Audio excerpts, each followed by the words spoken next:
12 मार्च 1993 दोपहर 1:30 मुंबई शहर। समुद्र की नमी से भरी हवा अचानक बारूद की गंध में बदलने लगती है। कुछ ही पलों में शहर के अलग अलग हिस्सों में धमाकों की गूंज उठती है और हर धमाका अपने पीछे खून, धुआं और डर का गहरा निशान छोड़ता चला जाता है। सड़कों पर भागते लोग, टूटी हुई इमारतें और हर तरफ फैला सन्नाटा इस बात का संकेत दे रहा था कि यह कोई साधारण हमला नहीं, बल्कि एक सोची समझी साजिश थी जिसका हर धागा किसी अदृश्य हाथ से जुड़ा हुआ था।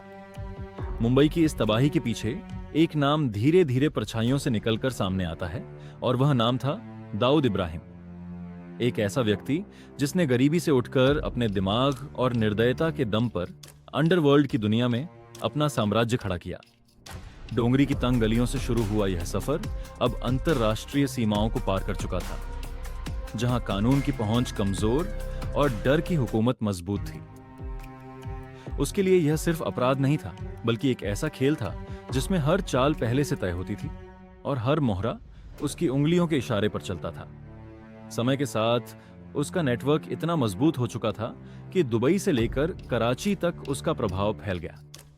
हवाला, तस्करी और अवैध व्यापार के जरिए वह सिर्फ पैसा ही नहीं कमा रहा था, बल्कि एक ऐसी ताकत इकट्ठा कर रहा था जो सरकारों के फैसलों को भी प्रभावित कर सकती थी। उसके आसपास ऐसे लोग मौजूद थे जो बिना सवाल किए उसके आदेशों का पालन करते थे और यही अंधा विश्वास उसके साम्राज्य की सबसे बड़ी ताकत बन गया था।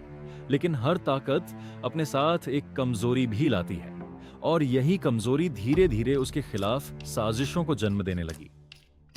भारत की खुफिया एजेंसियां अब पूरी तरह सक्रिय हो चुकी थीं।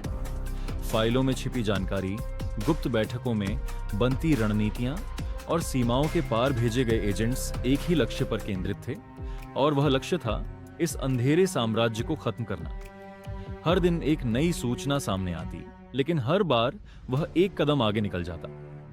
उसकी पहचान, उसका ठिकाना और उसकी अगली चाल हमेशा एक रहस्य बनी रहती, जैसे वह किसी छाया की तरह हर जगह मौजूद हो लेकिन कहीं दिखाई न देता हो। इस पूरे खेल में एक और नाम धीरे धीरे उभर कर सामने आता है और वह था छोटा राजन। कभी उसका सबसे भरोसेमंद साथी, अब उसका सबसे बड़ा दुश्मन बन चुका था।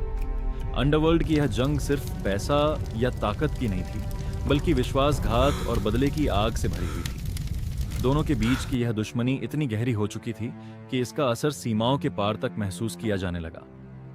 हर हमला, हर जवाबी वार इस बात का संकेत था कि यह संघर्ष अब रुकने वाला नहीं। समय बीतता गया, लेकिन दाऊद इब्राहिम का रहस्य और भी गहरा होता चला गया। कराची की सुरक्षित दीवारों के अंदर छिपा यह नाम आज भी दुनिया की सबसे बड़ी एजेंसियों के लिए एक चुनौती बना हुआ है। उसके बारे में कई कहानियां सामने आती हैं, लेकिन सच्चाई आज भी धुंध के पीछे छिपी हुई है। कोई उसे एक भगोड़ा अपराधी मानता है, तो कोई उसे एक ऐसी छाया के रूप में देखता है जिसे पकड़ पाना लगभग नामुमकिन है। मुंबई के उन धमाकों के बाद से लेकर आज तक समय बदल गया, सरकारें बदल गईं, लेकिन वह नाम आज भी वही है, उतना ही खतरनाक, उतना ही रहस्यमय। हर गुजरते साल के साथ यह सवाल और गहरा होता जाता है कि क्या वह कभी पकड़ा जाएगा या फिर उसकी कहानी हमेशा एक अधूरी पहेली बनकर ही रह जाएगी, जिसे दुनिया सिर्फ सुन सकती है लेकिन पूरी तरह समझ नहीं सकती। समय के साथ साथ इस कहानी का दायरा और भी गहरा होता चला गया। हर नए दिन के साथ एक नई सूचना सामने आती, लेकिन हर बार वह सच्चाई के करीब जाकर भी उसे छू नहीं पाती। इंटेलिजेंस फाइल्स में जमा होती रिपोर्ट्स एक ऐसे आदमी की तस्वीर बनाती थीं जो सिर्फ एक गैंगस्टर नहीं, बल्कि एक सिस्टम बन चुका था। दाऊद इब्राहिम का नाम अब सिर्फ भारत तक सीमित नहीं रहा था, बल्कि इंटरनेशनल एजेंसियों के रडार पर एक कांस्टेंट शैडो की तरह मौजूद था। उसके कनेक्शंस इतने गहरे हो चुके थे कि हर ऑपरेशन से पहले ही जानकारी लीक हो जाती और वह हमेशा एक कदम आगे निकल जाता। 1990 के दौर के बाद अंडरवर्ल्ड की दुनिया में एक साइलेंट वॉर चल रही थी, जिसे आम लोग देख नहीं पा रहे थे। एक तरफ था सिस्टम और दूसरी तरफ एक ऐसा नेटवर्क जो सिस्टम के अंदर घुस चुका था। यह सिर्फ बंदूकों और धमाकों की जंग नहीं थी, बल्कि दिमाग और धोखे का खेल था। हर मिशन सावधानी से प्लान होता, हर मूवमेंट कैलकुलेट की जाती, लेकिन हर बार अंजाम वही होता, एक खाली हाथ और भी गहरा होता रहस्य। यह एक ऐसी लड़ाई थी जिसमें जीत और हार के बीच की रेखा धीरे धीरे धुंधली होती जा रही थी। इस दौरान दुनिया भर की एजेंसियों ने अपने तरीके बदलने शुरू किए। सर्विलांस, इंटरसेप्शन और कोवर्ट ऑपरेशंस का इस्तेमाल बढ़ाया गया। लेकिन जितनी तेज रफ्तार से एजेंसियां अपनी स्ट्रैटेजी बदल रही थीं, उतनी ही तेज रफ्तार से वह अपने तरीके इवॉल्व कर रहा था। कराची की गलियों में छिपा हुआ यह नाम सिर्फ एक इंसान नहीं, बल्कि एक ऐसा राज बन चुका था जिसे समझना ही सबसे बड़ा चैलेंज था। उसकी लोकेशन के बारे में कई रिपोर्ट सामने आईं, लेकिन हर बार प्रूफ या तो अधूरा होता या फिर इतना कमजोर कि उस पर एक्शन लेना मुमकिन नहीं होता। समय के इस दौर में एक और चीज बदल चुकी थी, और वह थी डर की परिभाषा। पहले डर सड़कों पर दिखता था, अब वह फाइल्स और कॉन्फिडेंशियल रिपोर्ट्स के बीच छिप चुका था। हर ऑफिसर, हर एजेंट इस बात को समझ चुका था कि यह एक आम क्रिमिनल केस नहीं, बल्कि एक ऐसी लंबी जंग है जिसमें सब्र और समय दोनों की सबसे ज्यादा जरूरत है। हर नया क्लू एक उम्मीद लेकर आता, लेकिन हर बार वह उम्मीद कुछ ही पलों में टूट जाती। आज भी जब मुंबई की उन सड़कों पर नजर डाली जाती है, तो कहीं ना कहीं उस दिन की गूंज महसूस होती है। वह गूंज सिर्फ धमाकों की नहीं, बल्कि एक ऐसे नाम की है जो आज भी हवा में घूमता हुआ महसूस होता है। दाऊद इब्राहिम अब सिर्फ एक आदमी नहीं, बल्कि एक कहानी बन चुका है। एक ऐसी कहानी जिसका अंत आज तक किसी ने नहीं देखा। समय की धूल धीरे धीरे सब कुछ ढक लेती है, लेकिन कुछ कहानियां ऐसी होती हैं जो कभी पुरानी नहीं पड़ती। मुंबई के 1993 के धमाकों के बाद जो अंधेरा छाया था, वह आज भी कई दिलों में जिंदा है। इन्वेस्टिगेशंस बढ़ती रहीं, नए सबूत मिलते रहे, लेकिन हर रास्ता आखिर में जाकर एक ही नाम पर रुक जाता था, दाऊद इब्राहिम। यह नाम अब सिर्फ एक आरोपी नहीं, बल्कि एक ऐसा प्रतीक बन चुका था जो सिस्टम की सीमाओं और उसकी कमियों को दिखाता था। हर एजेंसी ने अपनी पूरी ताकत लगा दी, लेकिन हर बार वह सच्चाई हाथ आते आते फिसल जाती। इस कहानी का सबसे गहरा पहलू यह था कि यह सिर्फ एक व्यक्ति की कहानी नहीं थी, बल्कि एक पूरे नेटवर्क की थी। ऐसा नेटवर्क जो न सिर्फ शहरों में, बल्कि देशों के बीच भी फैला हुआ था।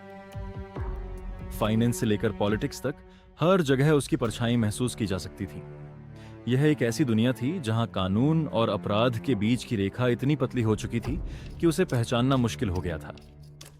हर नया दिन एक नए राज को जन्म देता, और हर राज इस कहानी को और भी गहरा बना देता। धीरे धीरे दुनिया बदलने लगी, टेक्नोलॉजी ने अपनी जगह बना ली, और सर्विलांस सिस्टम्स पहले से कहीं ज्यादा एडवांस्ड हो गए। लेकिन इस बदलाव के बीच भी एक चीज नहीं बदली, और वह था उस नाम का वजूद। रिपोर्ट्स आती रहीं कि वह कराची में है, सुरक्षित जगहों पर छिपा हुआ, लेकिन कोई भी रिपोर्ट इतनी मजबूत नहीं थी कि उस पर सीधा एक्शन लिया जा सके। यह एक ऐसा सच बन चुका था जिसे सब जानते थे, लेकिन कोई साबित नहीं कर पाता था। आज के समय में जब नए क्राइम्स और नए क्रिमिनल्स सामने आ रहे हैं, तब भी दाऊद इब्राहिम का जिक्र एक अलग ही अंदाज में होता है, जैसे वह सिर्फ एक इंसान नहीं, बल्कि एक युग का प्रतीक हो। एक ऐसा युग जहां डर का अपना एक अलग ही चेहरा था। मुंबई की सड़कों से लेकर इंटरनेशनल बॉर्डर्स तक उसकी कहानी एक ऐसी दास्तान बन चुकी है जिसे न पूरी तरह समझा जा सकता है, न ही पूरी तरह भुलाया जा सकता है। और शायद इसी वजह से ये कहानी आज भी जिंदा है। हर बार जब इस नाम का जिक्र होता है, तो एक सवाल फिर से उठ खड़ा होता है, क्या वह कभी पकड़ा जाएगा, या फिर वह हमेशा एक ऐसी परछाई बनकर रहेगा जो सिर्फ महसूस की जा सकती है, लेकिन कभी पकड़ी नहीं जा सकती। यह एक ऐसी कहानी है जिसका अंत शायद अभी लिखा ही नहीं गया, और जब तक वह अंत सामने नहीं आता, तब तक यह राज, ये डर और ये कहानी इसी तरह जिंदा रहेगी। इस तरह की इंटरेस्टिंग वीडियो के लिए इस चैनल को लाइक और सब्सक्राइब करके बेल आइकॉन को ऑन कर लीजिए। और आप किस टॉपिक पर वीडियो देखना चाहते हैं वो कमेंट में बताइए। Thank you for watching.